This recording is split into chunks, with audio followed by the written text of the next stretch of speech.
Misaotra ny arahaba tompoko lasy tompoko vavy fa indray izay tafaraka aminao ato anatin'ny fisanam-pandaharana météo ity arasaina mpanajana ianao tsy saraka aminay hatramin'ny farany fandaharana. Talio no manjaka eto Madagasikara amin'izao fotoan'izao vokatra izay izany dia mitohy hatrany ny orana saika manerana ny nosy mihitsy ary izany. Fa raha ho an'ny rahampitso maraina ary dia hanao orana tandrifin-drahona ny aty amin'ny faritry Boeny aty torak'izany ny fiony any avalivavy fitovonany sy atsimo atsinanana iny. Andrahoana kosa ny andro ny aty Sofia aloatra mangory sy ny faritry ny Voatany ray manontolo iny ifandimijimba kosa ny rahona sy ny masoandro ho an'ny faritra sisy. Raha ho an'ny tapany hariva kosa indray dia saika ahazo orana tandrifin-drahona mety ho araha-kotroka avokoa ny faritra maro eto Madagasikara ary mety ho arahina tafiotra mihitsy ary izany indraindray fa ifanjidy kosa ny rahona sy ny masoandro ny aty amin'ny morontsiraka Analanjorofo sy morontsiraka ny faritra Atsinanana torak'izany any kinany amin'ny morontsiraka atsimo andrefaniny.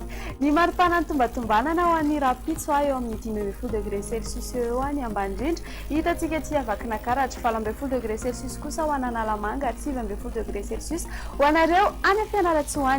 Ny maripana mafana indrindra kosa indray ary dia mbola any Antsohiso sy Morondava no ahitantsika anazy 13 degré Celsius. Ny faritry ny Voatany kosa dia amin'ny 9 ka hatramin'ny 7 degré Celsius. Dia raha hiampita ranomasina ianao ka hitsidika an'ireto nosy vitsivitsy ireto dia toy izao ny mety ho toetry ny andro ho malomaloka ny andro ny any a Paris fa ifandimby ny rahona sy ny masoandro ny any Milan, Johannesburg sy Nairobi ary Bangkok dia ifandimby hatrany ny rahona sy ny masoandro ny any Comores sy Seychelles fa hanao orana tandrifin-drahona kosa ny any Maurice sy La Réunion. Dia izay indray ary aloha ny masaka azona rosanao tamin'ity alika mamefy fotoana anao ny tenako amin'ny manaraka indray. Veloma tompoko.